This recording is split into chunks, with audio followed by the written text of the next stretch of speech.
Hey guys, welcome to the Rusty Beauties garage again. We are working on our 1964 Triumph TR4 again. So in the last few episodes we removed the engine and the transmission from the car. We took the engine apart and we assessed it and we measured everything and we determined what parts we need to order. Now we are ready to order all the engine parts. We are ready to order all the parts for everywhere else on the car, which we inspected in the very first episodes of the series. So there's only one thing that I need to do before I order all the parts, because we're trying to order all the parts at the same time, right? So we save on shipping and stuff like that. So the only thing that is keeping me from doing that is the transmission. We don't know anything about it yet. It's cold today.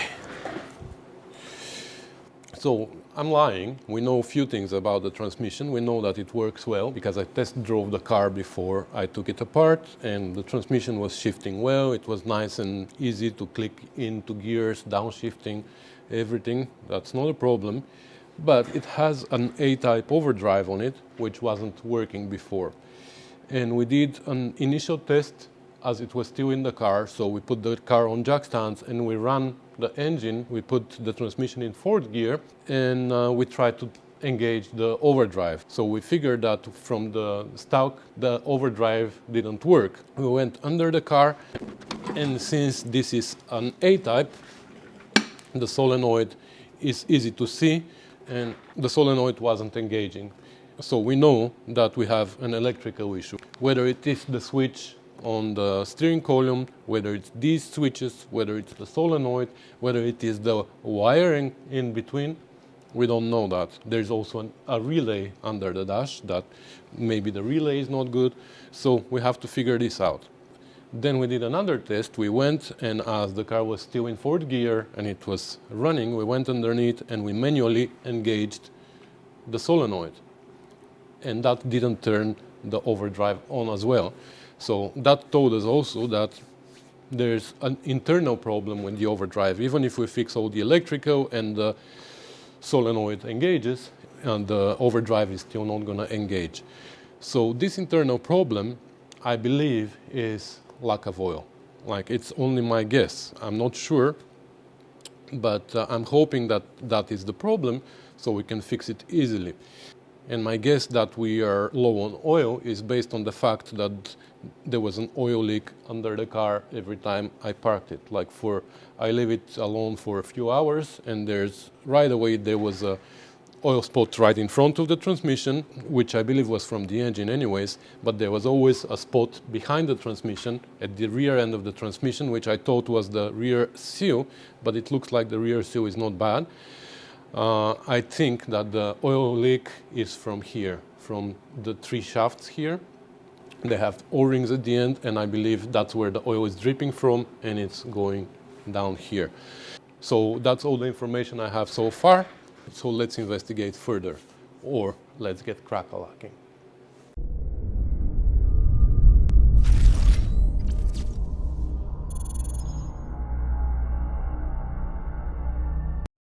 Alright, so before we do anything on it, let's clean it up. And if the weather allowed, I would put it outside and take the power washer to it, you know. But it is -10 outside Celsius, so I'm not gonna do that. So in this situation, what we're gonna do is we're gonna use this Spray 9. It's like really good product. And we're gonna just go all over the bell housing inside anyways, because we want to inspect it a little bit better. So the Spray 9 is gonna loosen most of the crud inside, most of the sludge, I hope. Well,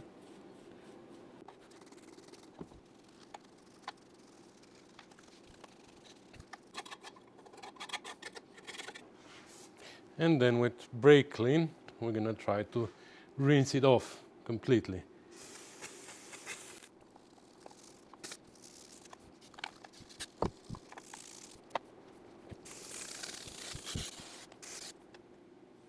Now with the brake clean though, we're trying to stay away from the seal because that's not good for rubber. But everywhere in the back, there's no problem.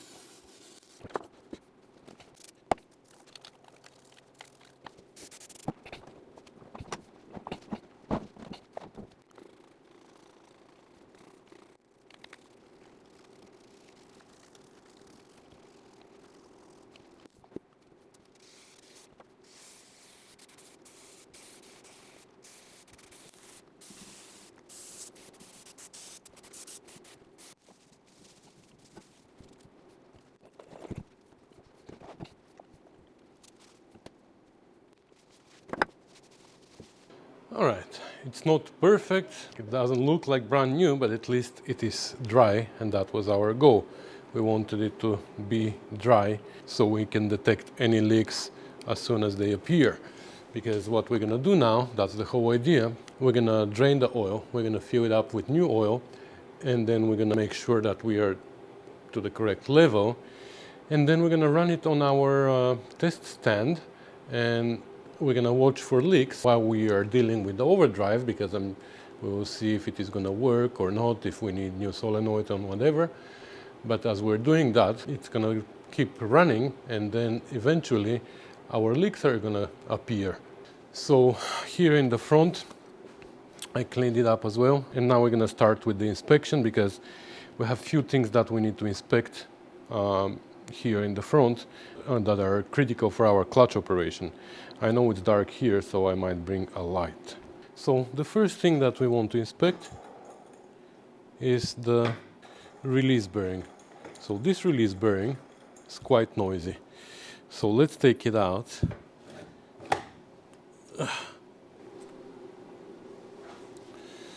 Well, I can't really take it out because my pin here hits the bolt underneath before the fork comes out enough to let my release bearing go. We need to turn this pin a little bit, but you know what? We're gonna take this pin out, because this is another point of our inspection here. This pin many times just snaps, and then we have play here on the fork to shaft.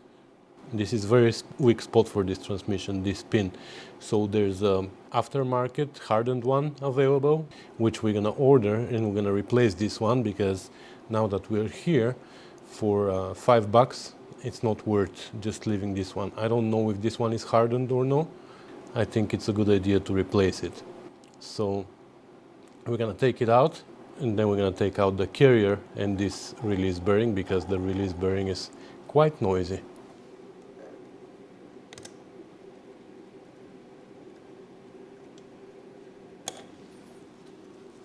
And yeah, that's how it came out of the factory, with wire here. Not copper wire, but wire that holds it in place. Okay.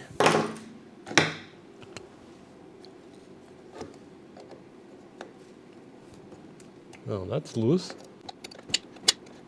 So let's see if it comes as one piece or in two pieces. Oh, it's one piece. That's interesting. Okay, so this is the pin that snaps. And this one actually looks like it's in a good shape, because sometimes you can see them all bent and ready to crack. But anyways, we're gonna replace it since we're here. Now we can take this out. So, yeah. And the other thing here that we need to inspect, that people underestimate, but this is these bushings here on the bell housing where the shaft goes through. Because sometimes they get worn, and that also affects the operation of your clutch if you have too much play there. That one looks good.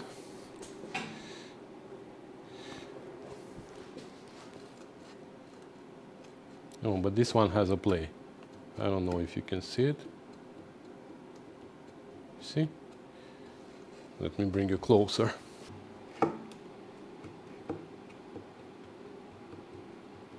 There you go. So we're gonna order bushings for here. So a pin, bushings, bearing, and the last thing, last but not least, on this fork, these pins here on the fork,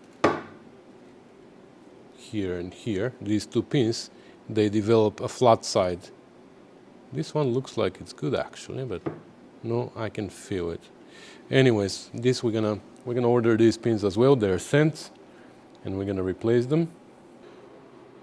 So next, let's drain the oil and refill it with fresh oil. Let's see how much there is inside anyways. All right, I'm not expecting a lot of oil inside, but oh my God, that's tight. Okay.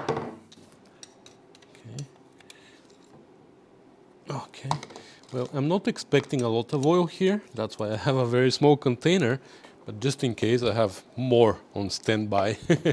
So let's see what's inside. Normally the A-type overdrive transmissions take about a little bit less than 2 quarts. So let's see how much this one has. Has a lot actually. Okay.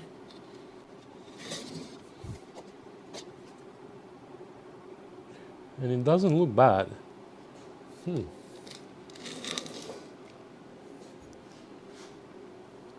Okay. Well, that's definitely not 2 quarts. Alright, so this is all the oil that we drained.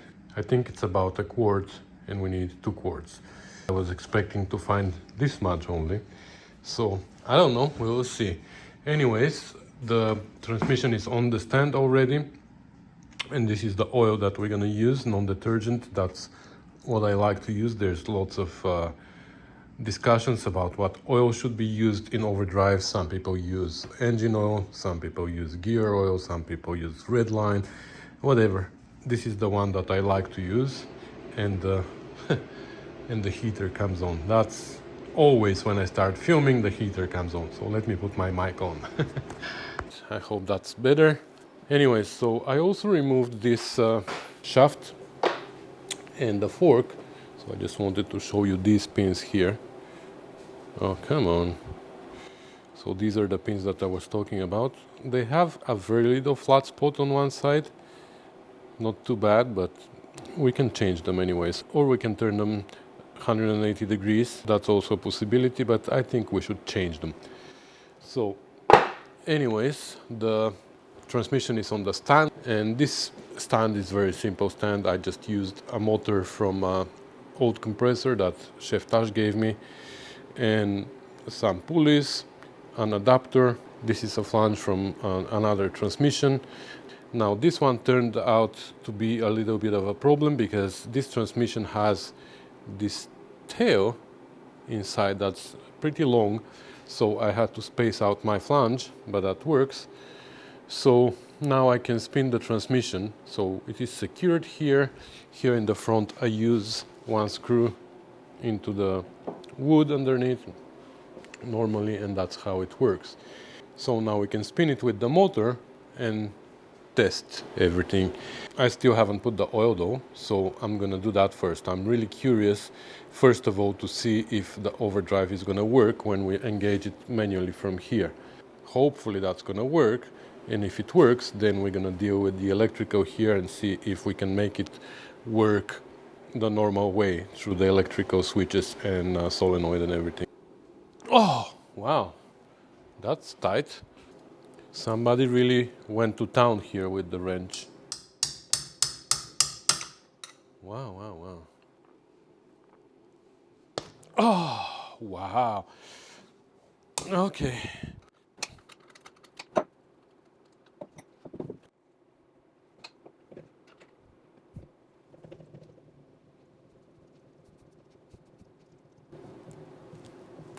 So I use a pump because it's easier with this funnel. It's weird on an angle. I think that's easier with the pump.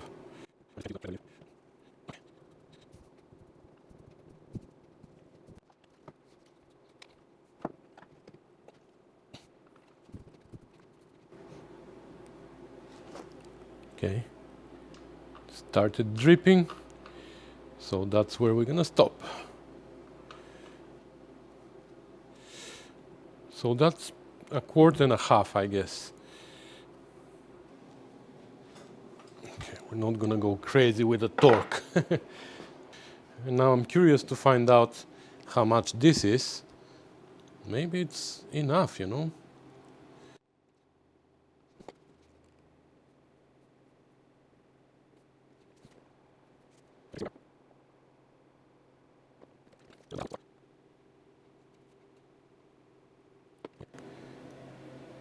Yeah, so we are almost at 3/4.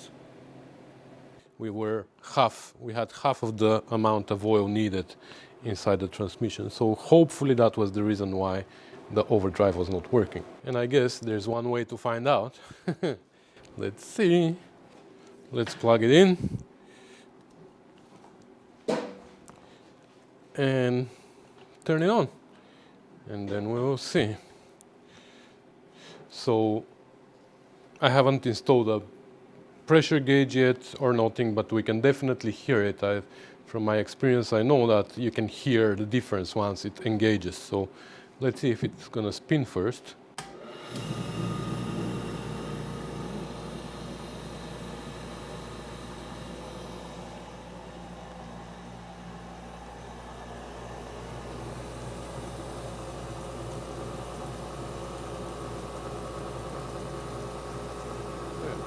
Let's put it in fourth gear. There we go. So now it's in fourth. And now the moment of truth. Let's see if the sound is gonna change. Nope. Okay, there might be air in the system, so let's try multiple times, but that's not good.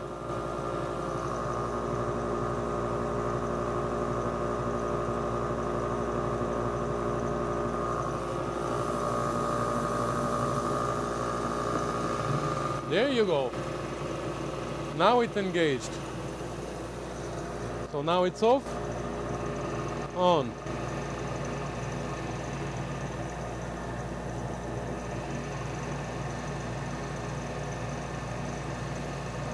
Well, then we don't even need the gauge. Well, we might put it on so we can see what the pressure is, but it's working. That's good news.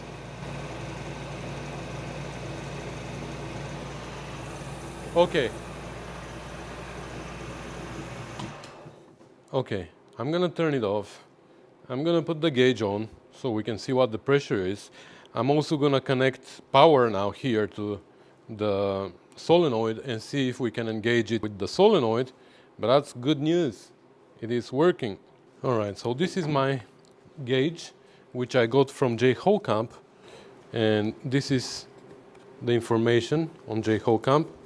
You can buy these gauges from him. He has one for J type, one for A and D type. So this one is for A type and D type. And there's one for LH, which I don't know what it means. But again, this is the information on Jay, and he's also part of the Rusty Beauties group on Facebook. He's a member, so you can find him there and get connected to him as well. I believe the tools are about $50, if I remember well. Anyway, so this is on A type where the gauge goes. On D type, it goes from underneath, and it's tricky there because as you open it, you might leak oil. But here, it is on top. So now that before we take this out, there's pressure here. So we need to engage it. As the transmission is not running, we need to engage it a few times, like 1, 2, 3, 4, 5 times, and then the pressure drops here on the operating valve of the A-type overdrive, and now we can safely open here. Otherwise, you might experience a little bit of a splash in your face. So I'm gonna keep this safe somewhere so we don't lose it. So here there's a spring. So I'll take it out so you can see. So there's this plunger and a spring that goes like that, and they go together. So the plunger first and then the spring, like that. And then the tool looks exactly the same as the plug. So you put it, the spring goes inside the tool, and then you can tighten it. Let's see now in which orientation it's going to end up. Okay, so it's on that side. Well, let me see if I can turn it from somewhere, because I want it to point this side so we can look at the solenoid, the lever, and the gauge at the same time. Okay, you can tighten it a little bit from here. Okay, All right, so we have a battery down there with jumper wires, and we're gonna connect the jumper wires to the solenoid. Let's see in the first place if it is gonna work. So we're gonna connect this to ground somewhere. Maybe this is a good idea. Nope, the solenoid doesn't work, or it has no good ground. Let's see. So power. No. So it requires new solenoid. Well, yep, we have power, but the solenoid is not working. Well, let me try. Maybe it is a simple solution. Nope. I thought maybe the wire was damaged here, but nope.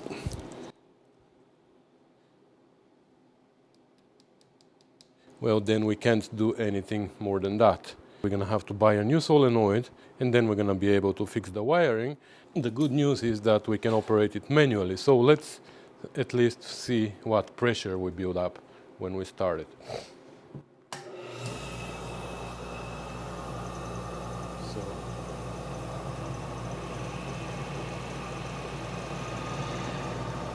I cracked my tube.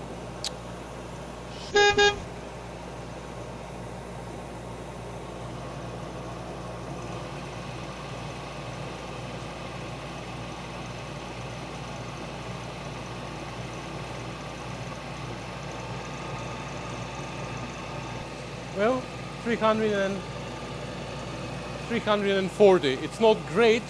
It needs to be closer to 400, but it is more than enough to operate safely.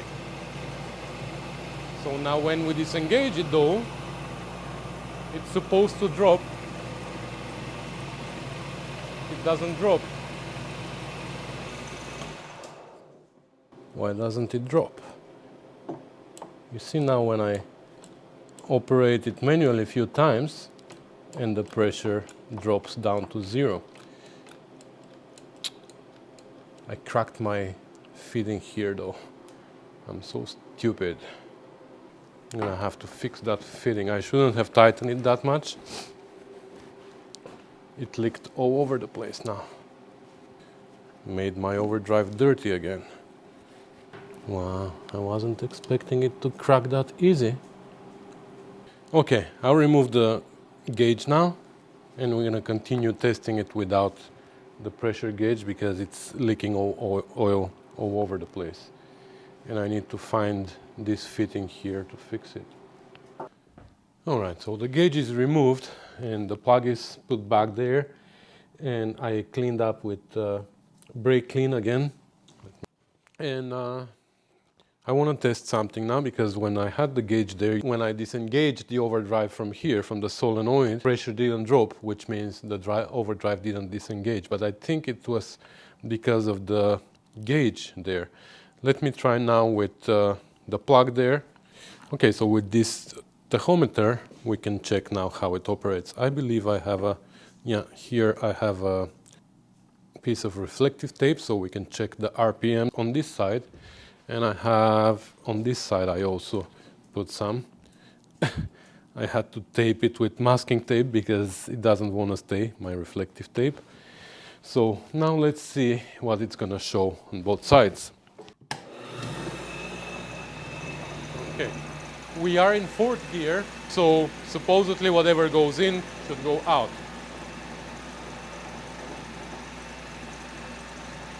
So here we have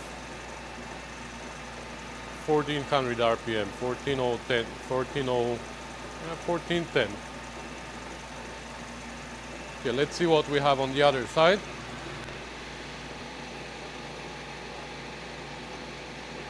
Same here, 1420. Okay, let's see if now the RPMs are gonna drop on this side when I engage it. Now it's going to be hard to reach there.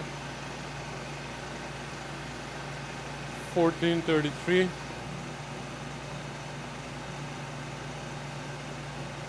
11, like 12:28. Okay, now disengage. They raise right away.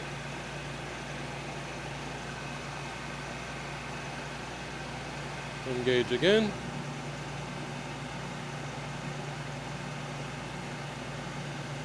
Disengage.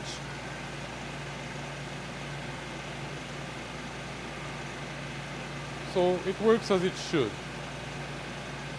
Just increase the RPM a little bit, but probably because the oil now is getting warmer and warmer, and the motor is spinning it easier. I'm sure that they're 1457 on the other side as well. 1465.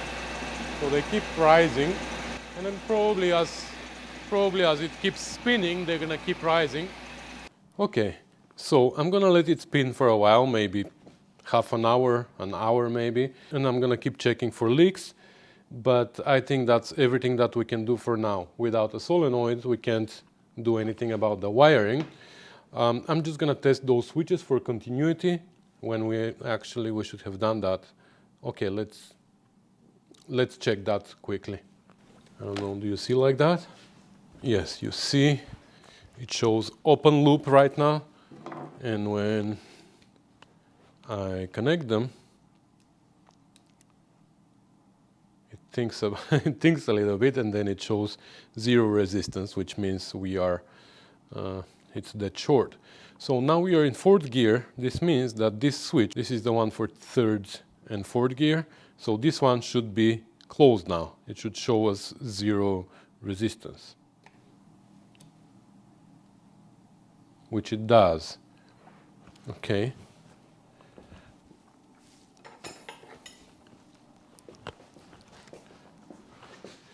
Just gonna hold it like that so it doesn't move. Let's go to neutral. In neutral, it shows open loop. Let's go in third. Again, it shows zero, which is what we're looking for. So that's good.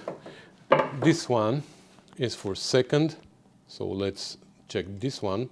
Now we're in neutral, so it should show open loop, which is perfect. So let's go in first to see what's gonna happen. So in first we still have an open loop, which is perfect. Neutral is open loop. Second, it shows us zero resistance, which is perfect. And let's check them in reverse actually, both of them. So this is reverse. This one shows open loop, and the other one shows open loop as well. So the two switches work as they should. So in this case, I know what parts I need for the overdrive. I'm gonna order the seals just in case. I'm gonna order the rear seal, the seal on the speedometer, because the speedometer is always leaking. So we're gonna change the seal there anyways. It's like $1 or $2. And the O-rings that are here on these shafts, we're gonna change those. I'm gonna order a gasket set, and like I said, a solenoid, and that's it.